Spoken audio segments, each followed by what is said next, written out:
ಆತ್ಮೀಯ ಬಂಧುಗಳೇ, ಮಹಾಭಾರತ ದ್ರೋಣ ಪರ್ವ ಇದರಿಂದ ಅರ್ಜುನನ ವಧೆಗಾಗಿ ಸಂಶಪ್ತಕ ವೀರರ ಪ್ರತಿಜ್ಞೆ ಮತ್ತೆ ಅರ್ಜುನ ಅವರ ಜೊತೆ ಯುದ್ಧ ಮಾಡೋದು ಈ ವಿಷಯದ ಬಗ್ಗೆ ನಾವು ತಿಳ್ಕೊಳ್ತಾ ಇದ್ವಿ.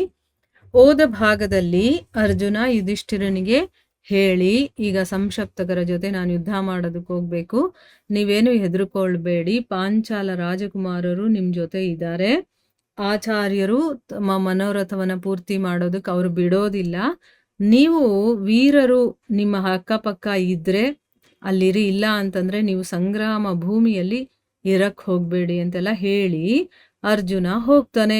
ಅವನು ಬರ್ತಾ ಇರೋದನ್ನ ನೋಡಿ ಸಂಶಪ್ತಕ ವೀರರಿಗೆ ಸಂತೋಷ ಉಕ್ಕಿ ಅವರು ಜೋರಾಗಿ ಕಿರ್ಚ್ಕೊಳ್ತಾ ಇದ್ದಾರೆ. ನಾವ್ ಅನ್ಕೊಂಡಿದ್ದು ಇವತ್ ಮಾಡೋದಕ್ಕಾಗತ್ತಲ್ಲ ಅಂತನ್ಬಿಟ್ಟು ಅವ್ರು ಅಷ್ಟೊಂದು ಆಹ್ಲಾದಿತರಾಗಿರೋದನ್ನ ನೋಡಿ ಅರ್ಜುನ ಮುಗುಳ್ನಗ್ತಾ ಕೃಷ್ಣನಿಗೆ ಹೇಳ್ತಾನೆ, ಇವರೆಲ್ಲ ಮರಣಕ್ಕೆ ಸನ್ನಿಹಿತರಾಗಿದ್ದಾರೆ, ಅಂದ್ರೆ ತುಂಬಾ ಹತ್ರದಲ್ಲಿದ್ದಾರೆ ಸಾವಿಗೆ, ಇವ್ರು ಅಳೋ ಸಮಯದಲ್ಲಿ ಖುಷಿಯನ್ನ ಆಚರಣೆ ಮಾಡ್ತಾ ಇದಾರಲ್ಲ ಕೃಷ್ಣ ಅಂತ ಹೇಳಿ ಅವನು ತನ್ನ ಶಂಖವನ್ನ ಊದುತ್ತಾನೆ. ದೇವದತ್ತ ಅವನ ಶಂಖದ ಹೆಸರು. ಆ ಶಂಖವನ್ನ ಊದುತ್ತಾನೆ. ಆ ಶಂಖವನ್ನ ಊದಿ ಗಂಭೀರವಾದ ಶಬ್ದದಿಂದ ಎಲ್ಲ ದಿಕ್ಕುಗಳಲ್ಲೂ ಅದು ಮೊಳಗಬೇಕು, ಆ ರೀತಿ ಮಾಡ್ತಾನೆ.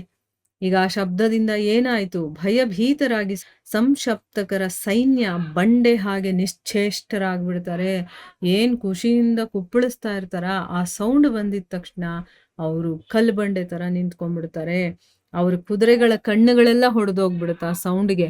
ಮತ್ತೆ ಕಿವಿ ಮತ್ತೆ ಕೇಶ ಅಂದ್ರೆ ಕೂದಲುಗಳು ಎಲ್ಲ ನಿಂತ್ಕೊಳ್ಳುತ್ತೆ, ಕಾಲು ಸ್ವಾಧೀನನೇ ಇಲ್ಲದೆ ಇರೋ ಹಾಗಾಗ್ಬಿಡುತ್ತೆ. ಮತ್ತೆ ಅವರು ಬಹಳಷ್ಟು ರಕ್ತವನ್ನು ಕೂಡ ಕಕ್ಬಿಡ್ತಾರೆ, ಮತ್ತೆ ಮೂತ್ರವನ್ನು ಕೂಡ ಮಾಡೋದಕ್ಕೆ ಶುರು ಮಾಡ್ತಾರೆ. ನೋಡಿ ಎಷ್ಟು ಭಯ ಆಗಿರ್ಬೇಕು ಅಂತನ್ಬಿಟ್ಟು. ಸ್ವಲ್ಪ ಹೊತ್ತಲ್ಲೇ ಅವ್ರಿಗೆಲ್ಲ ಎಚ್ಚರಿಕೆ ಆಗುತ್ತೆ. ಆಗ ಅವರು ಸೈನ್ಯವನ್ನ ಸಂಭಾಳಿಸ್ತಾ ಒಟ್ಟಿಗೆ ಏನ್ ಮಾಡ್ತಾರೆ, ಅರ್ಜುನನ ಮೇಲೆ ಬಹಳಷ್ಟು ಬಾಣಗಳನ್ನ ಬಿಡ್ತಾರೆ. ಆದ್ರೆ ಅರ್ಜುನ ಏನ್ ಮಾಡ್ದ, 5-10 ಬಾಣಗಳಿಂದಾನೆ ಆ ಸಾವಿರಾರು ಬಾಣಗಳನ್ನ ಮಧ್ಯದಲ್ಲೇ ಕತ್ತರಿಸ್ಬಿಡ್ತಾನೆ. ಆಮೇಲೆ ಅವರು ಅರ್ಜುನನ ಮೇಲೆ 10 ಬಾಣಗಳನ್ನ ಬಿಡ್ತಾರೆ. ಮತ್ತೆ ಅರ್ಜುನ ಕೂಡ ಅವರಲ್ಲಿ ಒಬ್ಬೊಬ್ಬರಿಗೂ ಕೂಡ 3 ಬಾಣಗಳಿಂದ ಗಾಯಗೊಳಿಸ್ತಾನೆ. ಆಮೇಲೆ ಅವರು ಅರ್ಜುನನಿಗೆ 5 ಬಾಣಗಳಿಂದ ಹೊಡಿತಾರೆ. ಮತ್ತೆ ಪರಾಕ್ರಮಿಯಾದ ಅರ್ಜುನ ಕೂಡ 2 ಬಾಣಗಳಿಂದ ಹೊಡೆದು ಅವರಿಗೆ ಉತ್ತರವನ್ನ ಕೊಡ್ತಾನೆ. ಈಗ ಸುಬಾಹು ಅನ್ನೋನು 30 ಬಾಣಗಳಿಂದ ಅರ್ಜುನನ ಮುಕುಟದ ಮೇಲೆ ದಾಳಿ ಮಾಡ್ತಾನೆ. ಇದಕ್ಕೆ ಅರ್ಜುನ ಏನ್ ಮಾಡ್ದ, ಒಂದೇ ಒಂದು ಬಾಣದಿಂದ ಸುಬಾಹುವಿನ ಕವಚ ಇರುತ್ತಲ್ಲ ಅದನ್ನ ಕತ್ತರಿಸ್ಬಿಡ್ತಾನೆ. ಆಮೇಲೆ ಬಾಣಗಳ ಮಳೆಯನ್ನ ಸುರಿಸಿ ಅವನನ್ನ ಹೆಚ್ಚು ಕಡಿಮೆ ಮುಚ್ಚೇ ಬಿಡ್ತಾನೆ. ಅವನು ಇಲ್ವೇನೋ ಅನ್ನೋಷ್ಟು ಬಾಣಗಳನ್ನ ಬಿಟ್ಟಿರ್ತಾನೆ. ಆಗ ಸುಶರ್ಮ, ಸುರಥ, ಸುಧರ್ಮ, ಸುಧನ್ವ ಮತ್ತೆ ಸುಬಾಹು ಅವನ ಮೇಲೆ 10 ಬಾಣಗಳನ್ನ ಬಿಡ್ತಾರೆ. ಆ ಬಾಣಗಳನ್ನ ಅರ್ಜುನ ಬೇರೆ ಬೇರೆಯಾಗಿ ಕತ್ತರಿಸ್ತಾನೆ. ಮತ್ತ ಅವರ ಧ್ವಜಗಳನ್ನು ಕೂಡ ಕತ್ತರಿಸಿ ಬೀಳಿಸ್ತಾನೆ. ಆಮೇಲೆ ಅವನು ಸುಧನ್ವನ ಧನಸ್ಸನ್ನ ಕತ್ತರಿಸಿ ಅವನ ಕುದುರೆಗಳನ್ನು ಕೂಡ ಕೊಂದು ಬಿಡ್ತಾನೆ. ಅವನ ಶೀರ್ಷತ್ರಾಣ ಸುಶೋಭಿತವಾದಂತಹ ತಲೆಯನ್ನ ಕತ್ತರಿಸಿ ಶರೀರದಿಂದ ಬೇರ್ಪಡಿಸ್ತಾನೆ. ವೀರ ಸುಧನ್ವ ಸತ್ತ ಕಾರಣ ಅವ್ರಿಗೆಲ್ಲ ಅನುಯಾಯಿಗಳು ಕೂಡ ಹೆದರ್ಕೊಂಡ್ಬಿಡ್ತಾರೆ, ಅಷ್ಟು ಶಕ್ತಿಶಾಲಿ, ಅವನನ್ನೇ ಕೊಂದುಬಿಟ್ಟಿದಾನಲ್ಲ ಅಂತಂದ್ಬಿಟ್ಟು. ಆಮೇಲೆ ತುಂಬಾ ಭಯಭೀತರಾಗಿ ದುರ್ಯೋಧನನ ಸೈನ್ಯದ ಕಡೆ ಓಡ್ ಹೋಗ್ತಾರೆ. ಅರ್ಜುನ ತನ್ನ ಬಾಣಗಳಿಂದ ತ್ರಿಗರ್ತರನ್ನ ನಾಶಗೊಳಿಸ್ತಾ ಇದ್ದ. ಅದಕ್ಕೋಸ್ಕರ ಅವರು ಮೃಗಗಳ ಹಾಗೆ ಹೆದರಿಕೊಂಡು ಎಲ್ಲಂದ್ರಲ್ಲಿ ಅಚೇತರಾಗ್ತಾ ಇದ್ರು. ಆಗ ತ್ರಿಗರ್ತ ರಾಜ ಕೋಪ ಮಾಡಿಕೊಂಡು ತನ್ನ ಮಹಾರಥಿಗಳಿಗೆ ಹೇಳ್ತಾನೆ, ಶೂರವೀರರೇ ಸಾಕು, ಓಡೋದನ್ನ ನಿಲ್ಸಿ, ಹೆದರಬೇಡಿ. ನೀವು ಇಡೀ ಸೈನ್ಯದ ಮುಂದೆ ಕಠೋರವಾದಂತಹ ಪ್ರತಿಜ್ಞೆಯನ್ನ ಮಾಡಿದ್ದೀರಾ, ಮರ್ತೋಗಿದ್ದೀರಾ, ಈಗ ಓಡ್ ಹೋಗ್ತಾ ಇದ್ದೀರಲ್ಲ.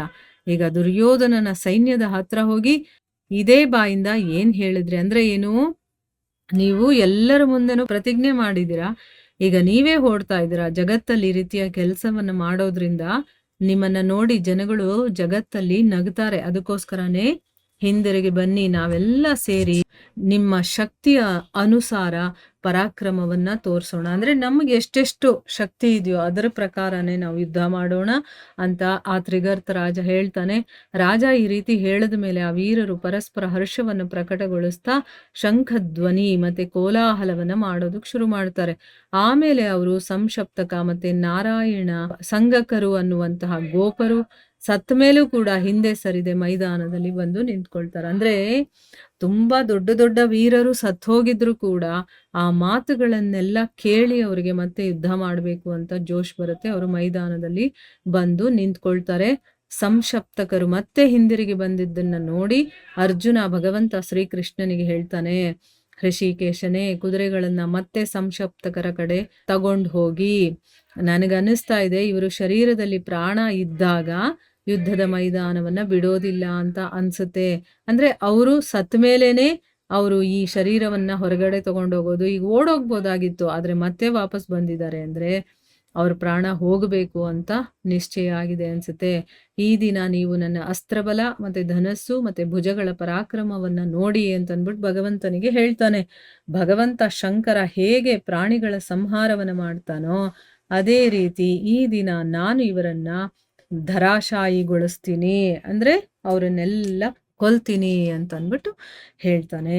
ಸೊ ಮುಂದುವರೆದು ಏನಾಗುತ್ತೆ ಅಂತ ನಾವು ಮುಂದಿನ ಭಾಗದಲ್ಲಿ ತಿಳ್ಕೊಳ್ಳೋಣ. ಹರೇ ಕೃಷ್ಣ.